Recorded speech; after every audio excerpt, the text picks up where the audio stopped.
Ahí.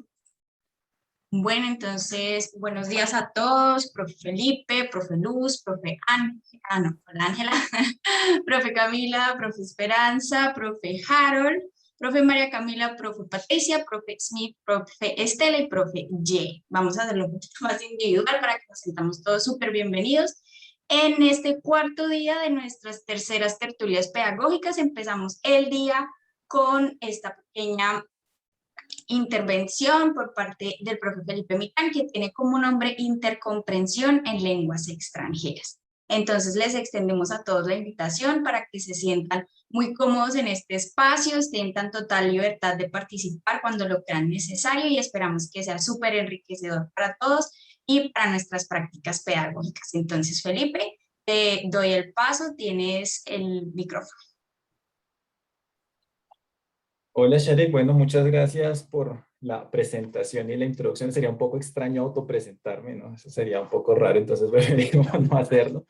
Les agradezco su presencia, les agradezco también la posibilidad que se han dado y que me han dado de compartir un poco, de escuchar en esta mañana del día de hoy. Como bien decía Sharik, he preparado una presentación que voy a compartirles acá en mi pantalla sobre intercomprensión en lenguas extranjeras. Entonces, déjenme paso a la presentación y ya está.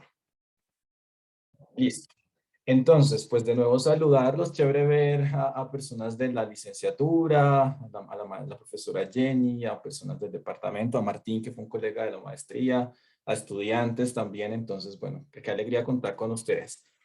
Lo que haré será presentarles algunas reflexiones sobre este tema de intercomprensión, que debo decir es un tema que descubrí recientemente. No tenía, digamos, en mi cabeza ni en mi radar ni trabajo pedagógico estas reflexiones y bueno, luego de las dos tertulias anteriores habíamos estado un poco tras bambalinas en la organización, en la planeación, en la conexión con ustedes, pero en esta ocasión sí decidí participar con una contribución que espero resulte interesante para todas y para todos.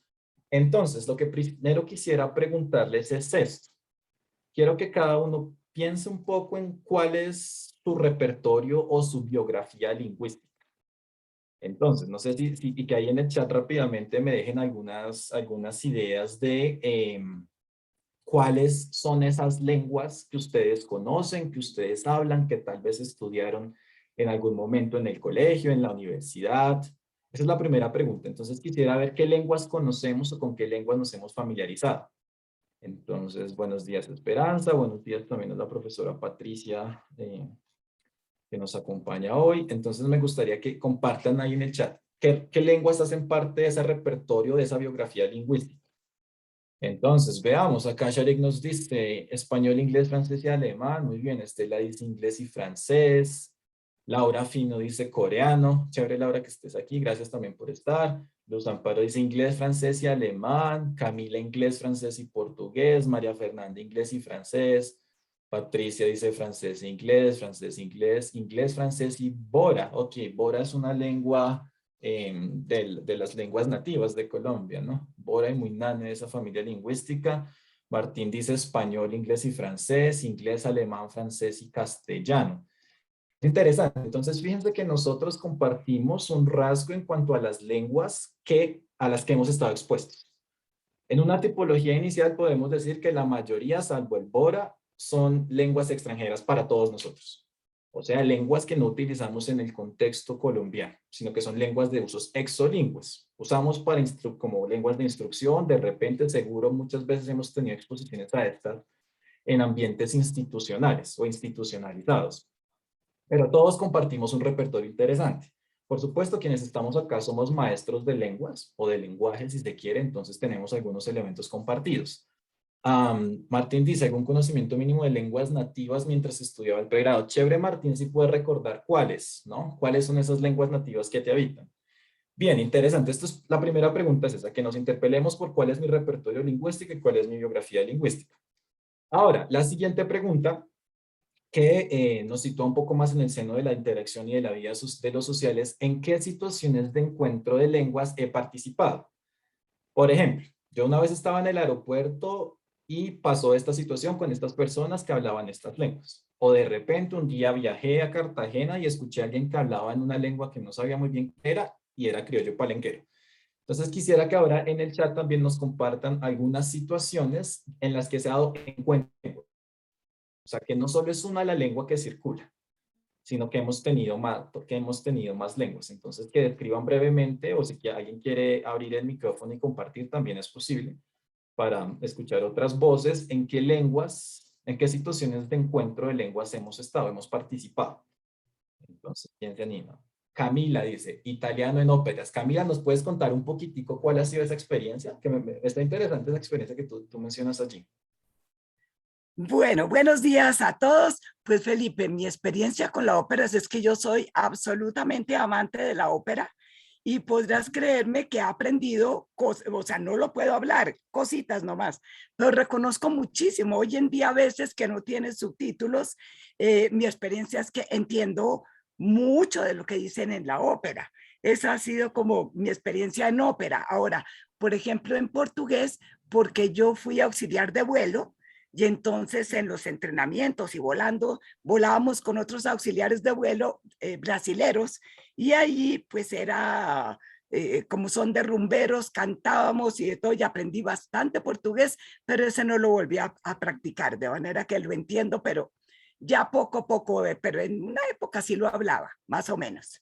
Esas Bueno, son mis dos experiencias, pero el de la esa ópera pues es una experiencia me maravilla. gusta mucho, Camila, para los ejercicios que vamos a hacer hoy, porque fíjate que has estado expuesta a lenguas que tal vez nunca has estudiado de manera directa, pero que sí ya has Exacto. escuchado, que sí has tenido la oportunidad, en este caso, de asistir a eventos culturales. Ajá. Bien, esta está muy chévere, Camila.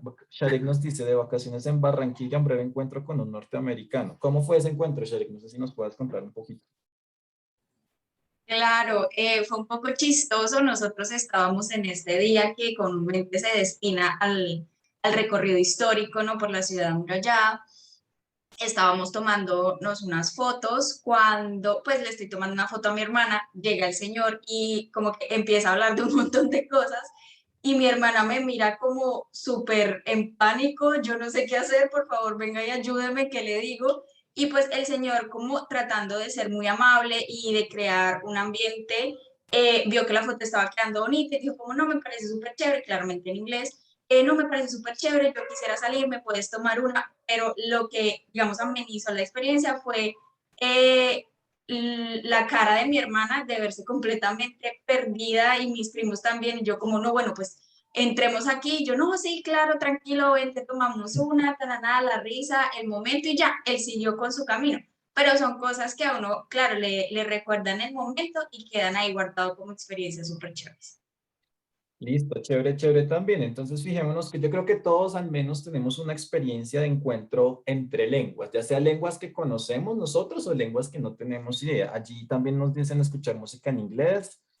Martín dice que yo recuerdo en Navajo y Swahili, ok, y donde viví hace un tiempo chino y turco. Entonces, fíjense que de una u otra manera hay exposición a otras lenguas todo el tiempo. Habría que tratar de filtrar un poco más cuál fue el tipo de experiencia, cuáles eran las lenguas que estaban en circulación, con qué otras lenguas nos hemos encontrado, por ejemplo, en el contexto universitario, en el contexto colombiano, en el contexto Bogotá. Entonces, bueno, chévere si los que mencionaron otras experiencias, tal vez retomemos a ellas más adelante.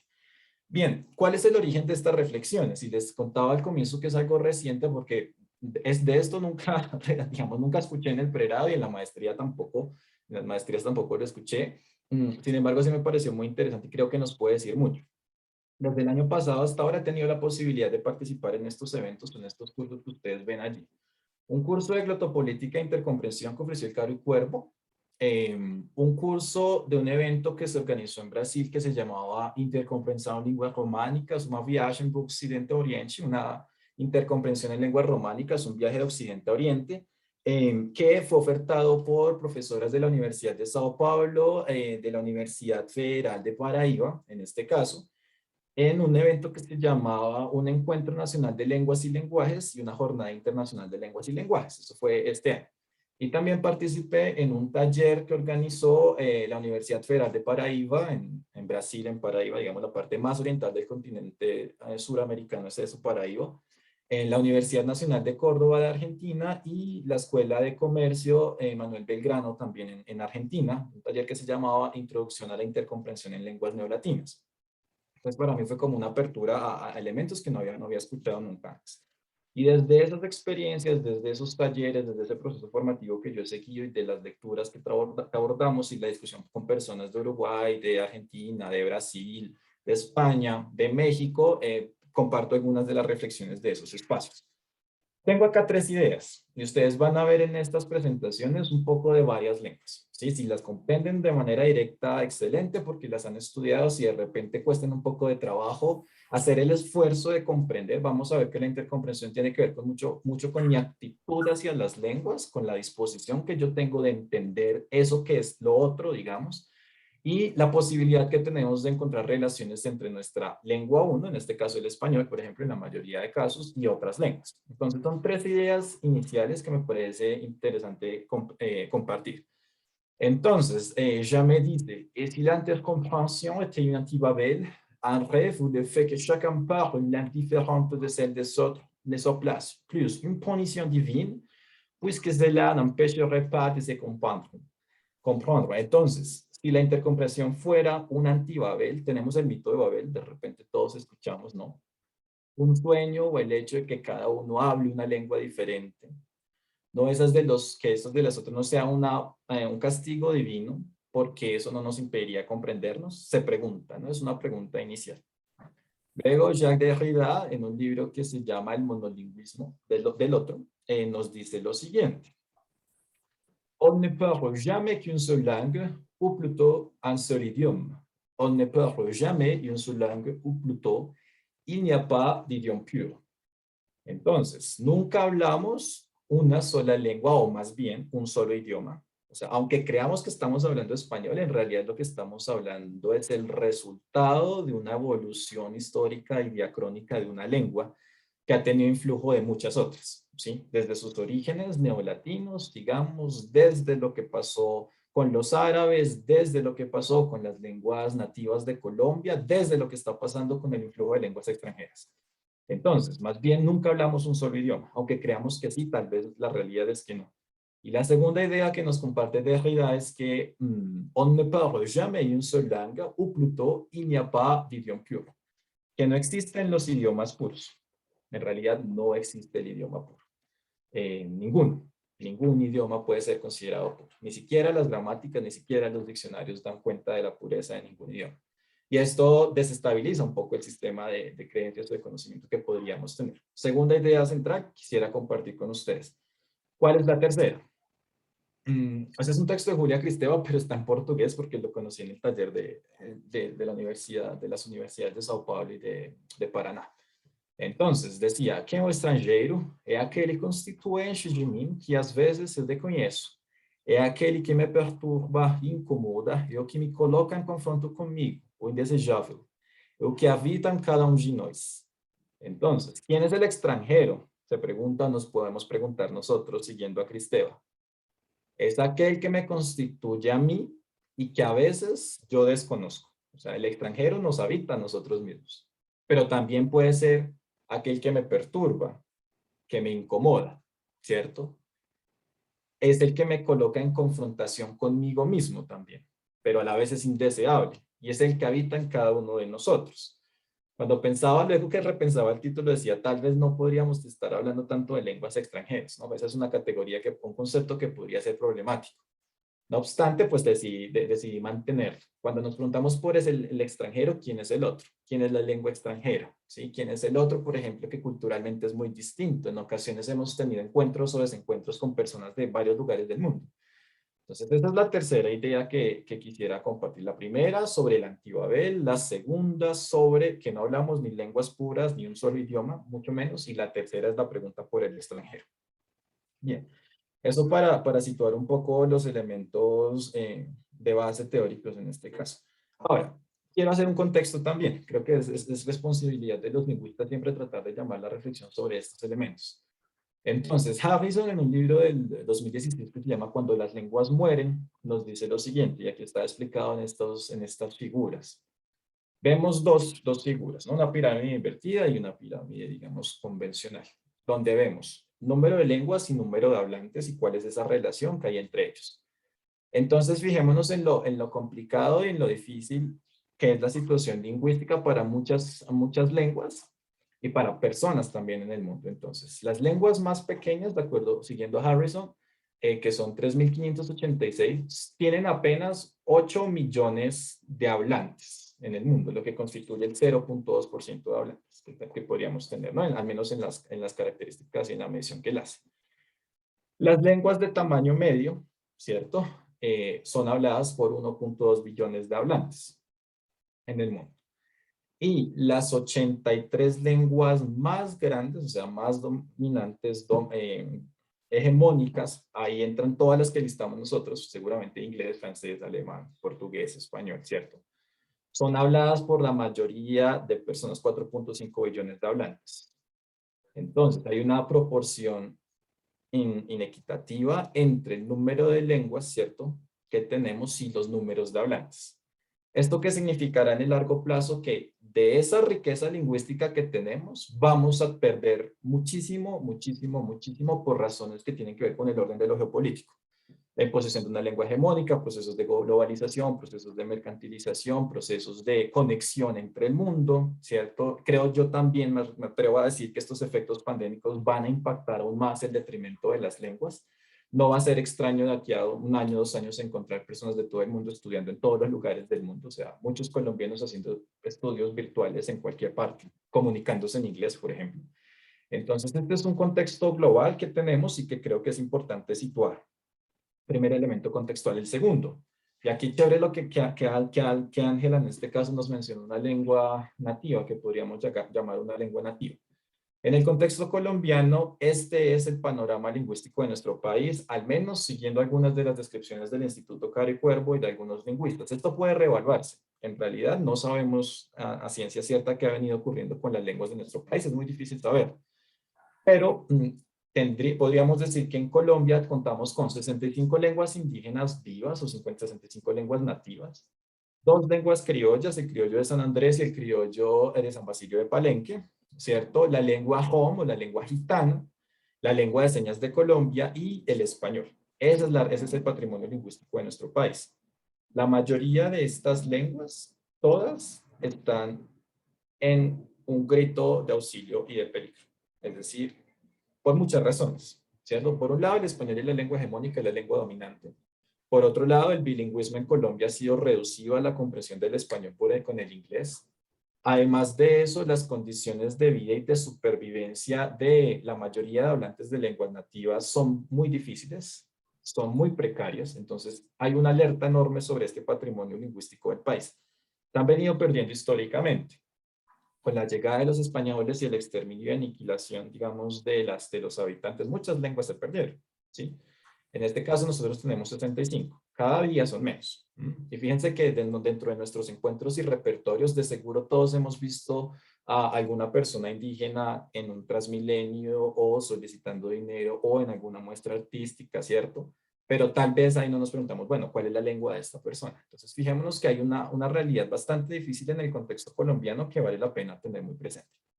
Y por último, digamos, para aterrizar y situar un poco más, decidí traer estos elementos del contexto de la universidad, ¿no? Del contexto javeriano y de la página web del área de servicios que está en proceso de actualización y invitados también a revisar. En nuestro contexto tenemos al menos en circulación estas lenguas, ¿no? Alemán, coreano, francés, inglés, italiano, japonés, chino, portugués. Entonces, fijémonos que estamos en un escenario en el cual entran en circulación ciertas lenguas hegemónicas en su mayoría, o en su totalidad más bien, extranjeras, y esto también nos dice un poco de esa relación que venía presentando en el plano macro, en el plano, digamos, intermedio del nivel Colombia y en el plano institucional. Bien, ahora, si alguien tiene preguntas o comentarios y demás, yo voy siguiendo en el chat, en el celular, entonces siéntanse en total confianza de decirme, Felipe, aquí o una pregunta, que sea. Quiero también compartirles unos mitos, y esto es para situar el terreno de la intercomprensión. Aquí hay 12 mitos que señala Melo Pfeiffer, Araujo y Santos sobre la enseñanza de las lenguas. De repente podríamos problematizarlos, de repente alguien me podría decir, no, Felipe, ese no es un mito, eso para mí es cierto. Los mitos, digamos, son suertes de explicaciones sobre las cosas. El punto con los mitos es que en ocasiones no pueden ser sostenidos ni pueden ser defendibles, ¿sí? Pero los utilizamos como con propósitos explicativos. En este caso yo les compartiré algunos que son sobre las lenguas extranjeras. Primero de ellos, voy a mencionarlos rápidamente. Las lenguas conocidas son solo aquellas que aprendemos en la escuela o en las instituciones. Este es un primer mito. De repente yo he visto muchas películas, de repente yo he viajado, de repente yo escuché a alguien y entramos en circulación con muchas lenguas, pero creemos que solo las que conocemos son aquellas que se dan en escenarios formales. Segundo mito. Las lenguas extranjeras se aprenden separadamente o de forma lineal. Y yo creo que aquí todos hemos tenido esa experiencia, de repente. O los que nos hemos formado en lenguas extranjeras también la hemos tenido. Tenemos inglés separado, tenemos francés separado y vamos avanzando de manera lineal en cada de ellas. O primero necesito aprender inglés para luego sí aprender francés, para luego sí aprender otra lengua. Entonces este es un segundo mito que hay. Otro mito, y este es bien problemático, yo creo, a mí me confronta todo el tiempo en el trabajo permanente que hacemos y podríamos discutir. Aprender una lengua es aprender a maniobrar todas las habilidades en simultáneo. O sea, lectura, la concepción tradicional de leer, escribir, hablar, etc. Otro mito. Número 4. Los falsos amigos o los falsos cognados son obstáculo en el aprendizaje de lenguas. ¿Sí? Entonces allí tenemos otro mito. No sé, en portugués escoba y basura. Basura es la escoba, por ejemplo. Entonces no, esto está un poco extraño. Entonces ahí tenemos un obstáculo. Y en ocasiones le hacemos el quita a estos o los rechazamos. Siguiente mito. Las comunicaciones exitosas solo se dan a través de una lengua común a todos los interlocutores.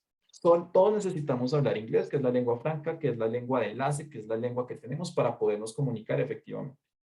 Es otro mito que hay que problematizar, que hay que discutir. Sexto mito. Los profesores de lenguas, aquí todas y todos nosotros, solo somos profesores de una lengua. A veces pensamos que solo podemos enseñar esa lengua, solo esa partecita que conocemos. Ni siquiera la lengua materna, por ejemplo. El siguiente, el profesor de lenguas debe evitar la intromisión de otras lenguas en el aula, como una política de asepsia lingüística. O sea, esto solo entra en circulación esta lengua. Cuando uno estaba en escenarios, por ejemplo, de migración, nota que todas las lenguas están en contacto en contacto permanente. Número 8. Para hablar de intercomprensión necesito yo ser políglota. O sea, si yo no soy políglota, no puedo hablar de intercomprensión. No necesariamente, diríamos que no. De repente ayuda en algo, pero no significa que sea condición sin la cual no sería posible hablar de intercomprensión. La novena, la intercomprensión solo nos interesa a los profesores de lenguas, o sea, a nadie más le interesa. Veremos que hay agendas ocultas y que podría interesarles, solo que de repente se ignora, ¿no? La siguiente, y esta es una que yo he escuchado en varios ambientes también y con la que de repente nos hemos sentido interpelados, y es que promover otras lenguas en mi aula coloca en peligro el futuro de mi disciplina. ¿Sí? Entonces, no, yo solo soy profe de esta lengua y no puedo hacer nada más porque de repente empiezo a tener peligro mi trabajo, por ejemplo. Empieza a ver allí como dificultades laborales en el futuro. Siguiente mito. El currículo de lenguas no abre espacio a la intercomprensión. Es interesante porque en Colombia de esto no hemos hablado tanto, ya les voy a mostrar un mapa. Sin embargo, sí habría que creer que es posible hacerlo. Un poco por eso traigo estas reflexiones. Y lo último es que los enfoques intercomprensivos pretenden, digamos, sustituir a aquellos que usamos habitualmente en el aula de lenguas extranjeras. Entonces aquí hay mitos. Cada uno requeriría como una etapa de discusión y de pensamiento profundo, pero solo los estoy mencionando. Vamos a hacer un ejercicio corto con este video. Déjenme miro el chat que... bueno, me estaban hablando del extranjero de Albert Camus, no había visto ese mensaje.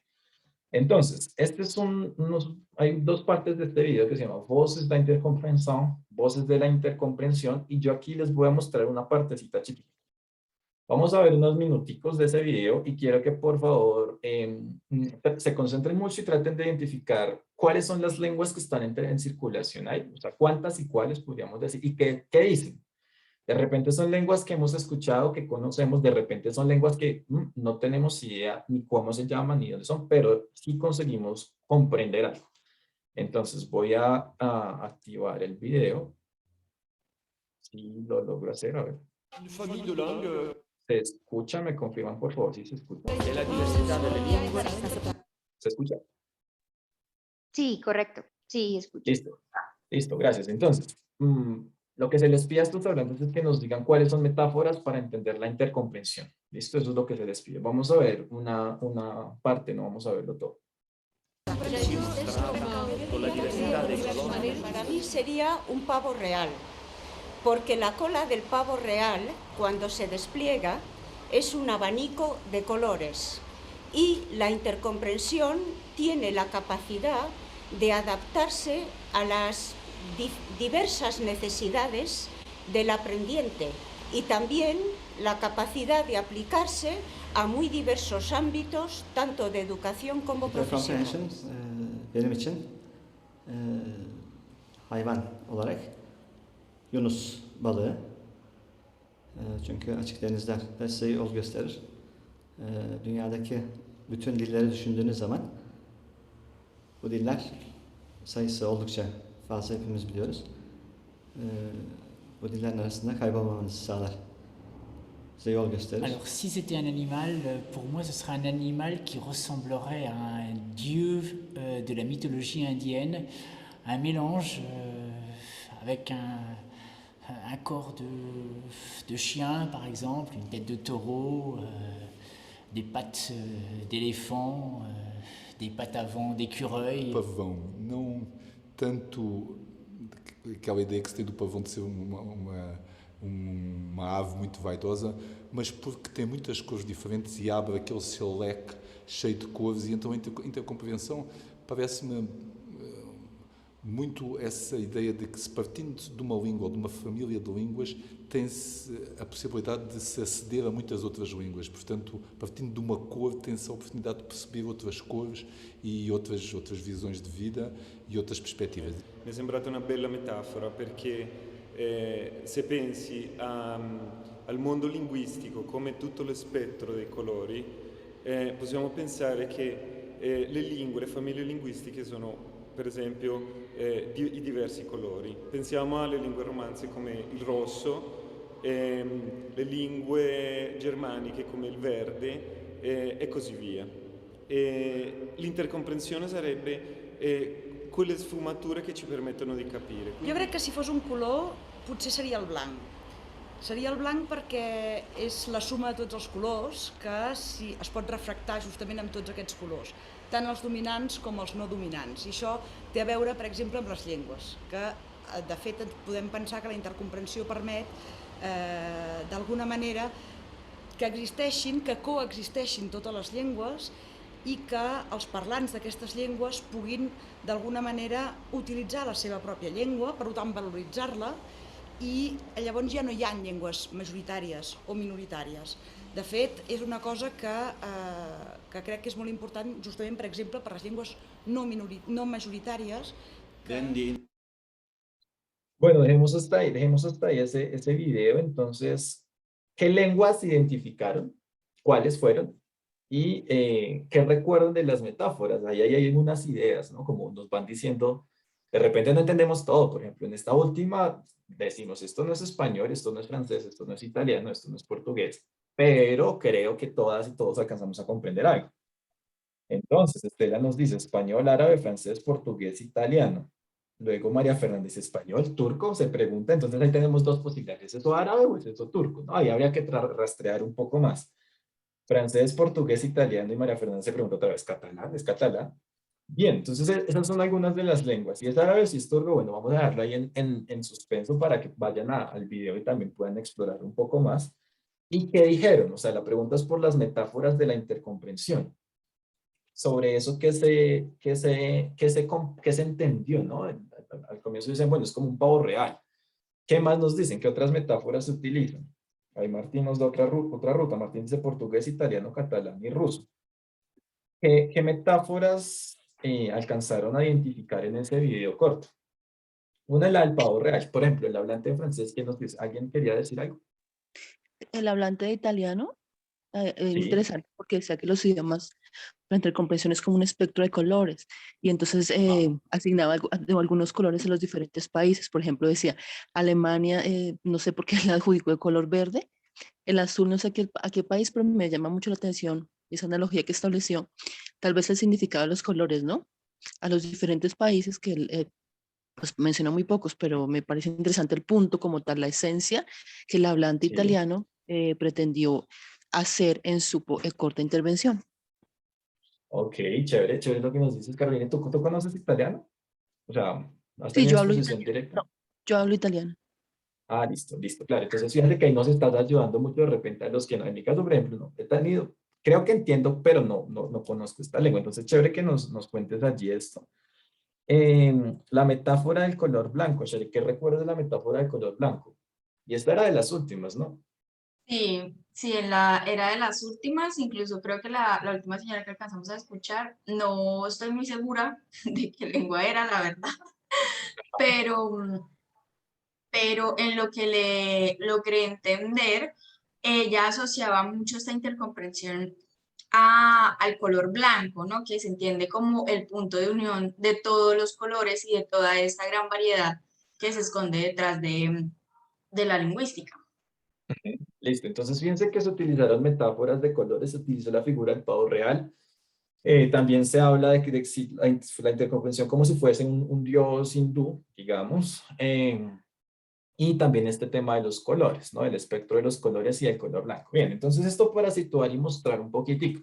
De repente no conocemos todas esas lenguas de ahí, pero lo cierto es que escuchando atentamente y con la intención como oyentes de tratar de comprender lo que está ahí, nos hacemos a una idea. De repente no en el grado de detalle que quisiéramos lograr y que podemos conseguir pues con una escucha rápida, pero sí tenemos allí algunas bases.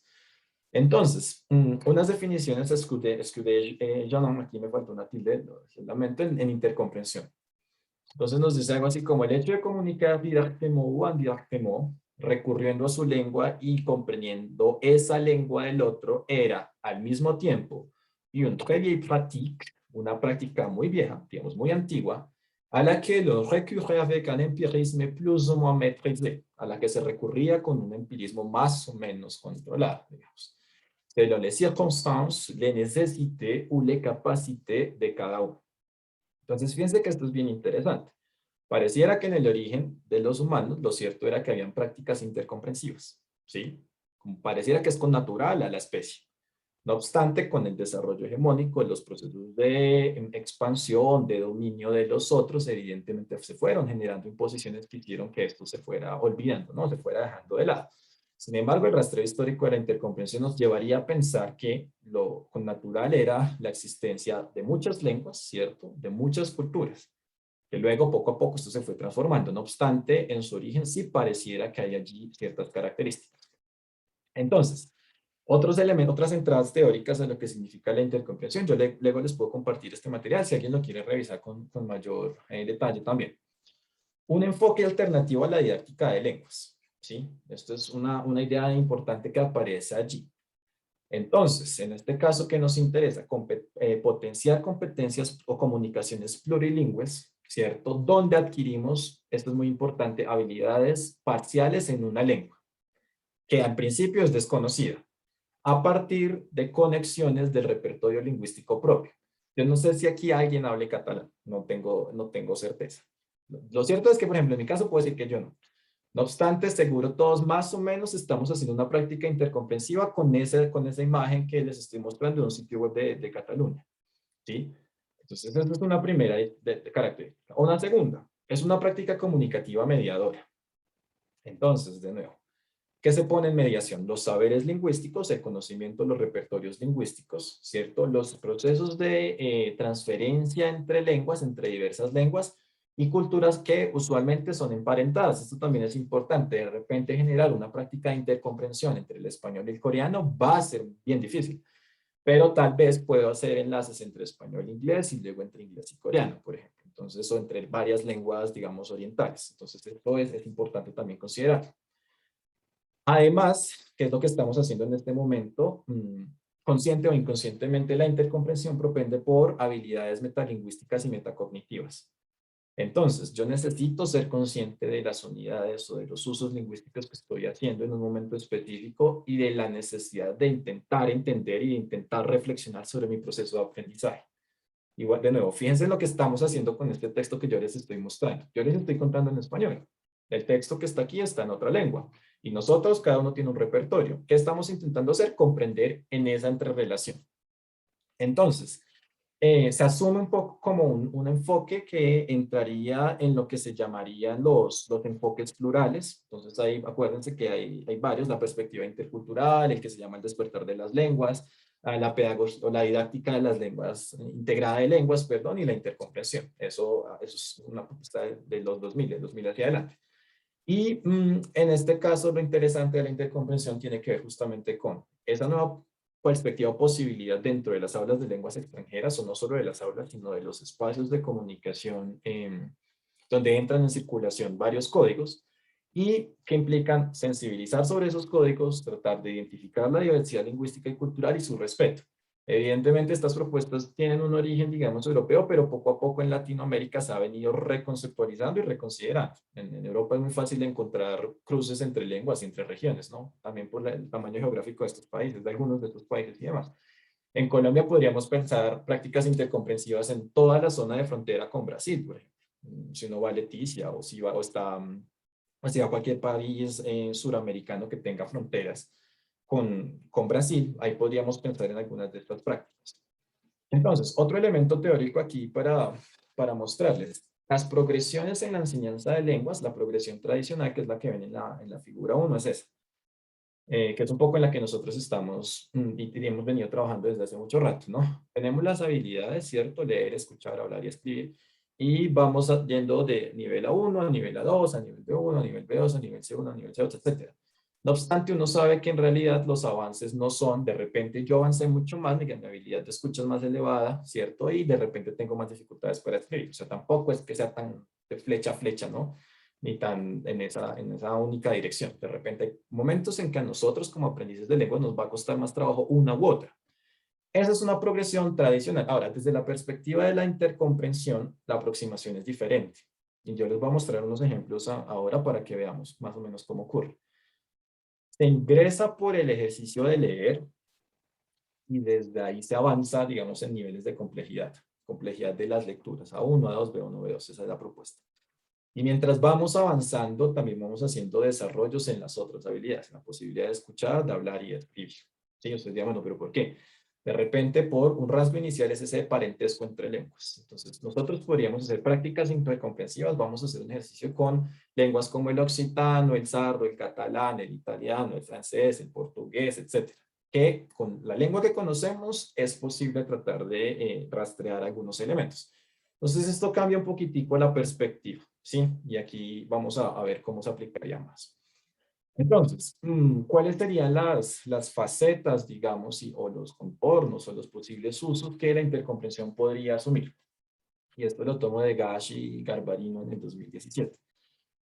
La intercomprensión puede ser propedéutica o prepararnos para, o sea, prepararnos para una exposición a lenguas más adelante. Yo me imagino, no sé, escuelas donde hayan prácticas intercomprensivas y preparemos a los niños para futuras exposiciones a escenarios multilingües con muchísimas lenguas. Permite mediar entre hablantes, permite mediar entre culturas, ¿cierto? Permite también una inmersión en materiales auténticos, si lo queremos, en recursos lingüísticos de esas lenguas que podemos poner en circulación, y también permite posibilidades de trabajo de cómo enseñar lenguas, ¿no? Entre otros elementos que están allí que también pues, podemos consultar más adelante. Entonces, al menos hay en la literatura documentadas estas facetas de la práctica intercomprensiva. Este es el mapa que les estaba mencionando, desde donde se han desarrollado algunos proyectos de intercomprensión. Y acá, bueno, con Francisco Calvo y Ángela Erazo, con quienes tuve la oportunidad de trabajar y de estudiar con ellos, hacían este artículo donde nos mostraban. Inicia un poco como podemos ver acá desde la costa brasilera y empieza a descender hacia el sur. Luego tiene procesos interesantes, por ejemplo, en la Unila, también en zona de frontera. Y empieza a tener desarrollos en Argentina, ¿sí? Universidad Nacional de Córdoba y en Santiago de Chile.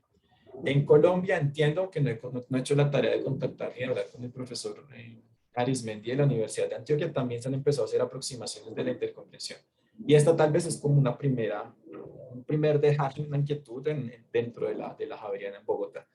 Pero bien avanzando así, si comparamos esto con lo que ha venido, muchos proyectos han desarrollado en Europa con financiación por esas condiciones geográficas y encuentro de lenguas. No obstante, estamos viendo que aquí hay un crecimiento interesante. Como les decía, la zona de frontera, entienden también que es una de las zonas de frontera bilingües más amplias, más grandes del mundo con el portugués, por ejemplo. ¿Sí?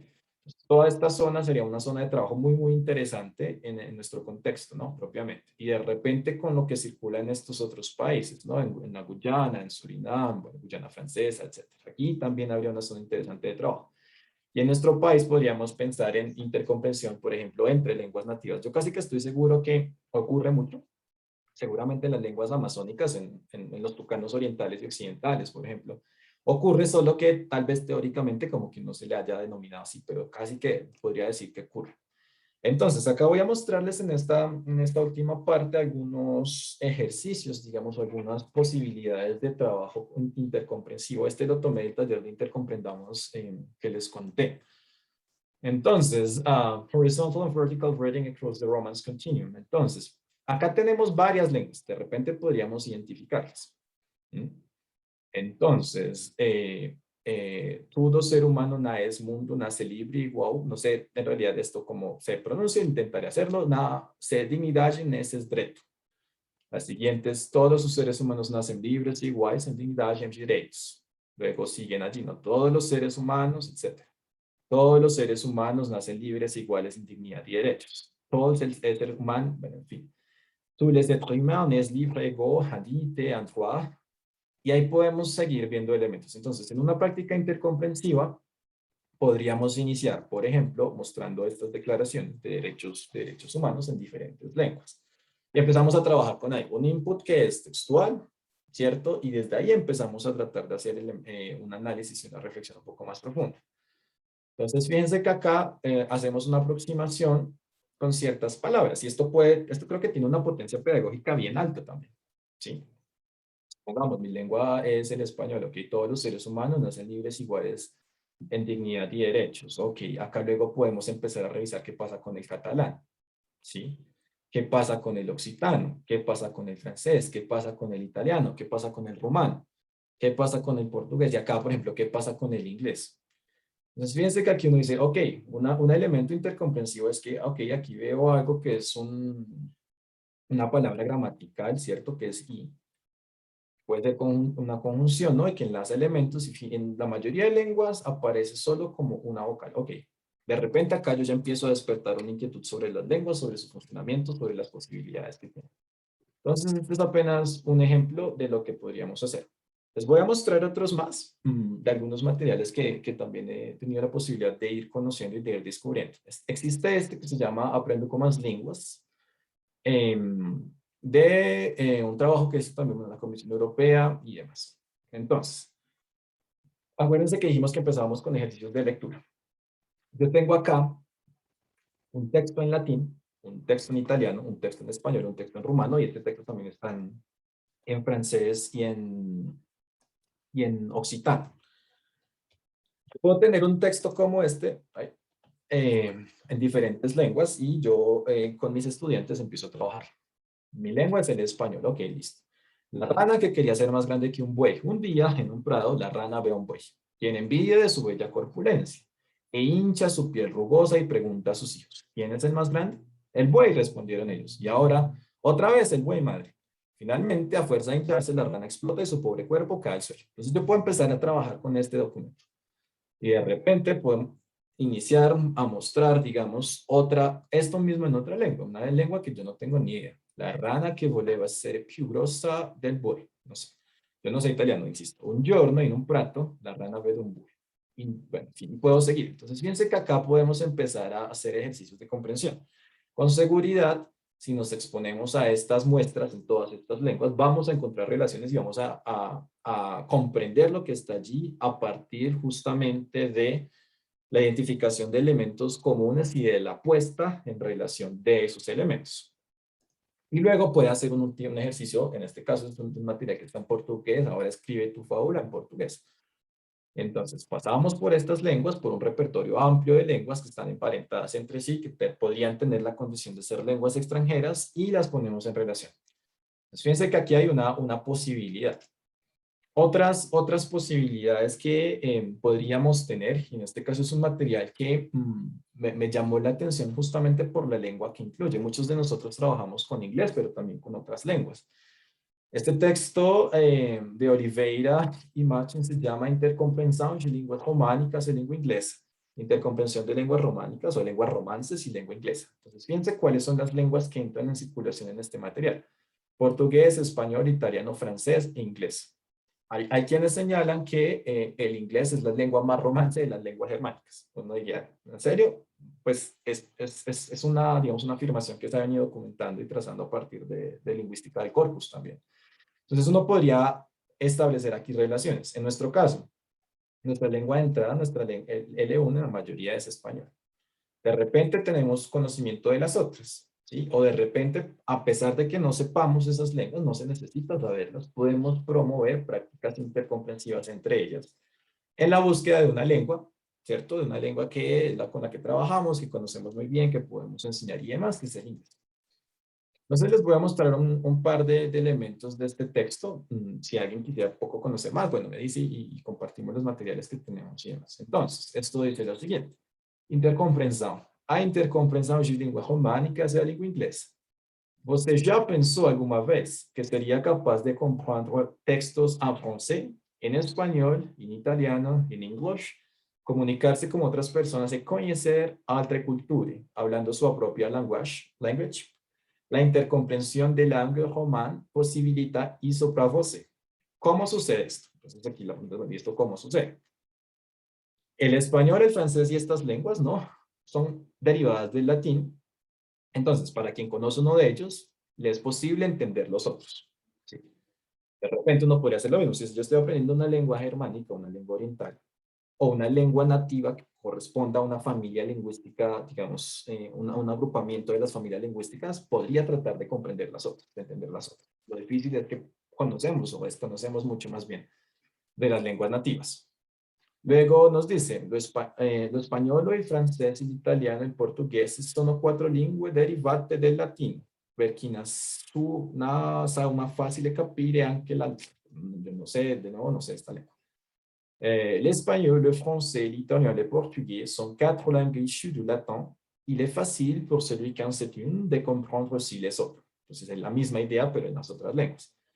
Y la última, lo mismo, español, francés, italiano y portugués son 4 lenguas derivadas del latín, etc. Entonces, les voy a mostrar en este material, lo que uno encuentra son ejercicios, de nuevo empezando por lectura, en la cual se exponen los hablantes y se desarrollan ejercicios intercomprensivos. Este material es reciente y es muy chévere porque incluye elementos visuales, incluye imágenes también, incluye videos y otros rasgos. Entonces, pues podríamos consultar lo demás. Entonces, vamos a ir cerrando ya se va acabando el espacio en este caso. Y les voy a compartir de nuevo un audio de una lengua, no les voy a decir cuál es la lengua, sino para dejar ahí un poco la curiosidad. Y la invitación en este caso es doble. Por un lado, a escuchar lo que nos está compartiendo, en este caso, en este poema corto. Escuchar, como tratar de sentir la lengua, digamos, sí, un grado de sensibilización alto, y por el otro lado pueden ir siguiendo el ejercicio de lectura para, de nuevo, tratar de comprender. Acá estamos haciendo una doble entrada, es decir, es una entrada que va por un texto, o sea, a través del ejercicio de leer, pero también es una entrada auditiva a partir de lo que vamos a escribir. Vamos a mirar. Nos parlar. In tanti paesi che si già sta, nostra lingua è la più bella, ma tanti dicono da quel patois capisce neanche una favela. Lo capisco una meraviglia nella Provenza del Languedoc, fino all'Auvergne è ben capito, dal latino deriva di co. Oubliamo mai i nostri bel patois, imparati da nostre madri, e come stral a giudicare che più bien ne había pagado.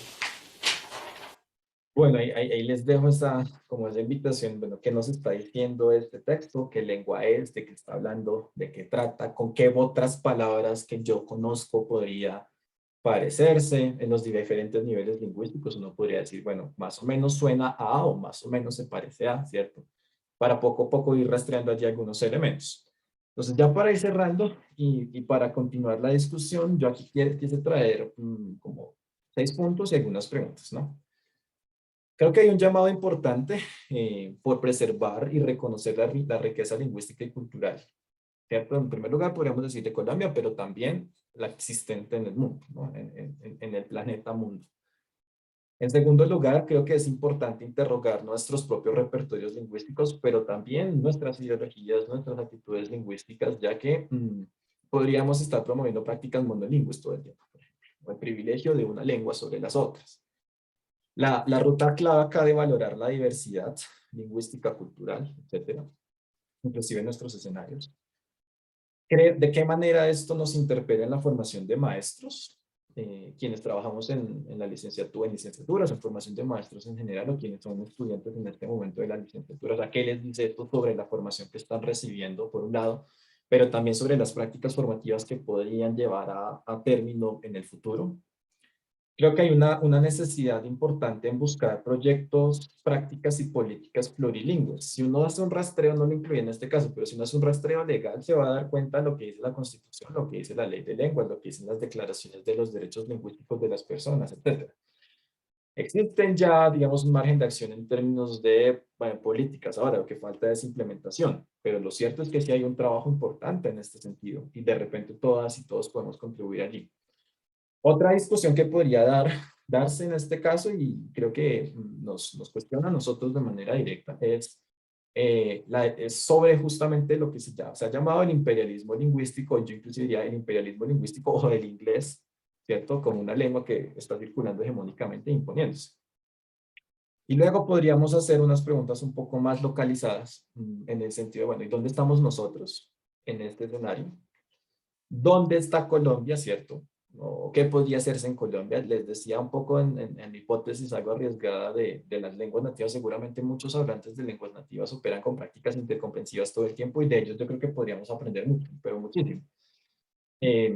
Solo que de repente no son saberes que la academia tradicional, vertical, hegemónica reconozca. También nos podemos preguntar por el rol de la academia, ¿sí? Si nuestra academia únicamente promueve una lengua o un conjunto de ciertas lenguas en su, digamos, diferenciación exclusiva, esto en el largo plazo haría que si Harrison vuelve a hacer su estudio, nos muestre que cada vez son menos lenguas, menos variedad de lenguas, ¿cierto? Y los números que veíamos al comienzo. Y en últimas, esta posibilidad de, bueno, y la universidad, y nosotras y nosotros, ¿dónde estamos?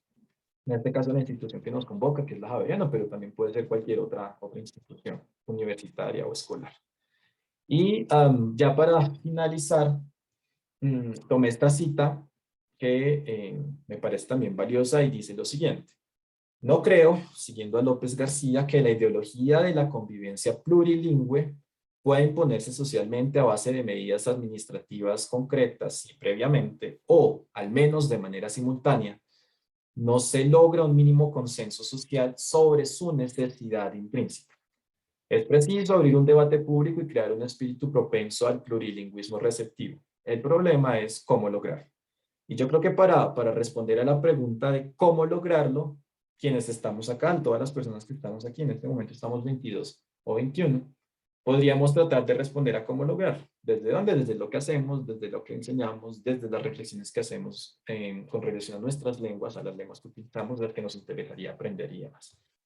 Entonces, eso es, aquí están algunas de las referencias, ya les puedo compartir este material y pues de nuevo muchas gracias por el tiempo. Tenemos un par de minuticos como si hay comentarios, creo que ya hay un comentario, una pregunta en el chat.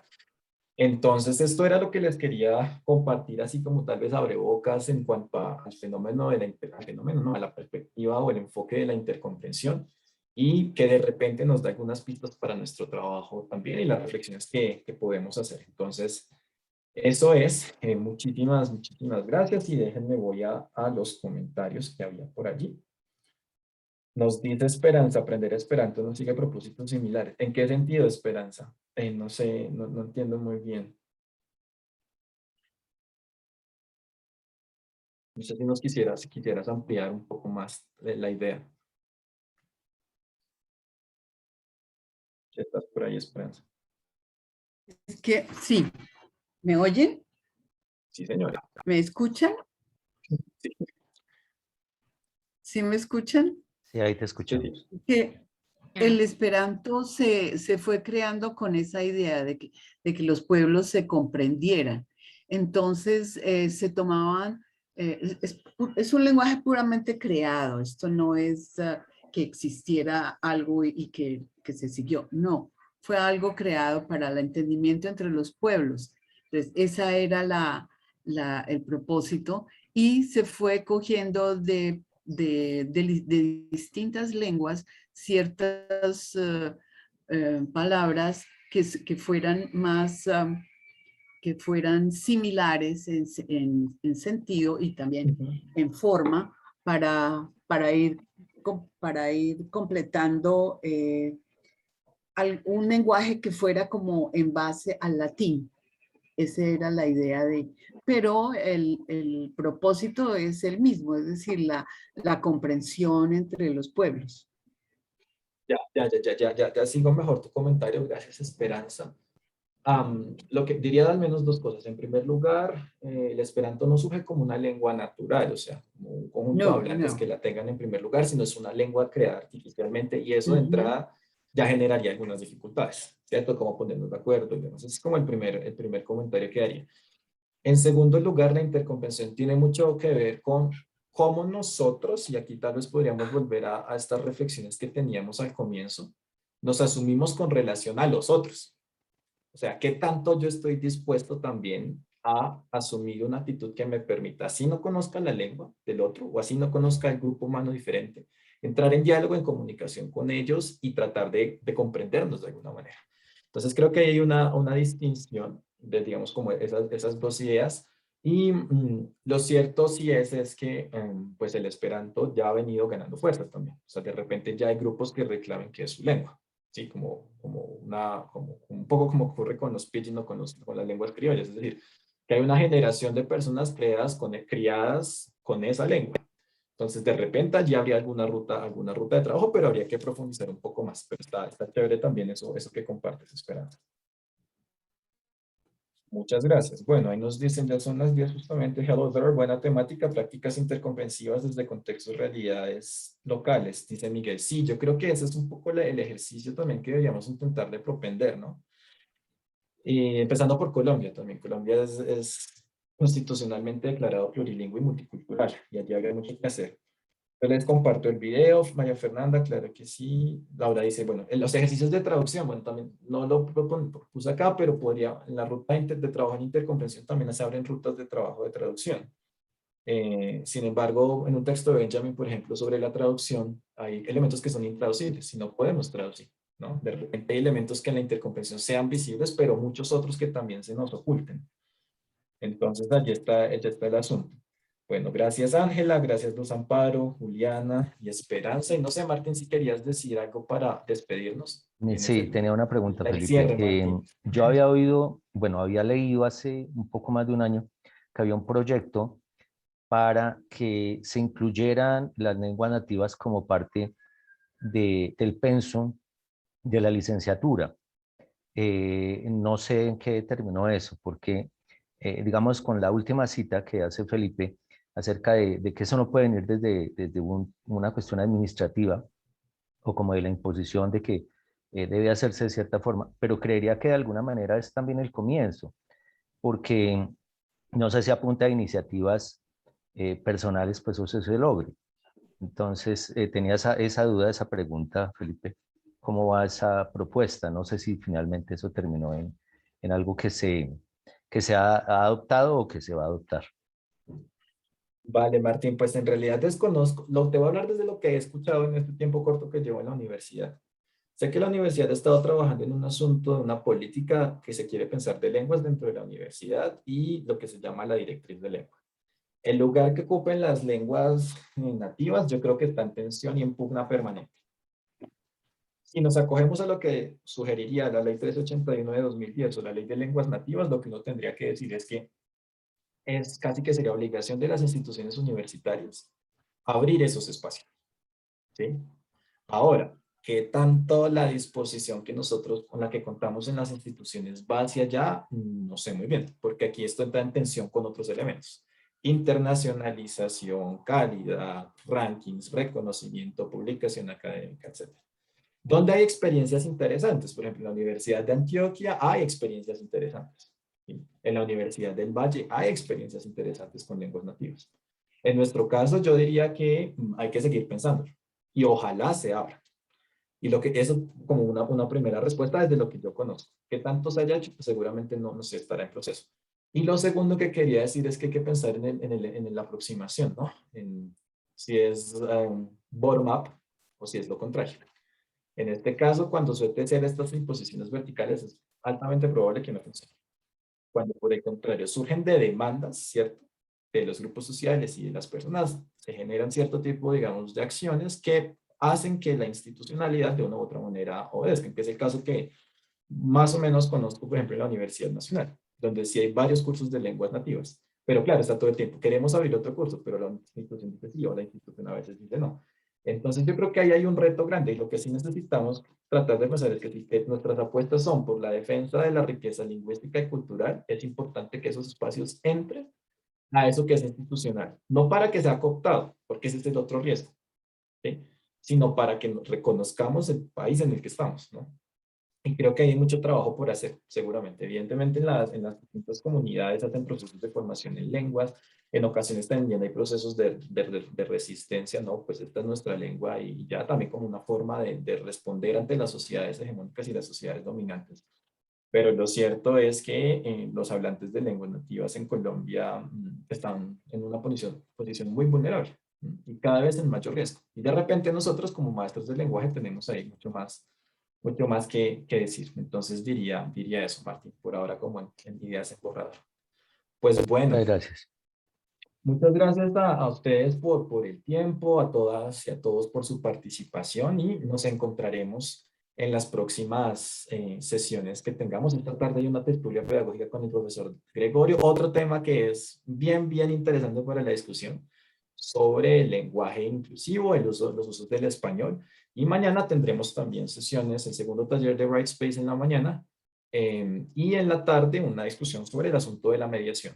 Entonces, pues muchísimas gracias a todas y a todos. Les deseo un feliz día y bueno, luego les compartiré estos materiales también. Que estén muy bien. Igualmente para ti y para todos, muchas gracias. Gracias. Hasta luego, que estén bien. Hasta luego todos, que estén muy bien.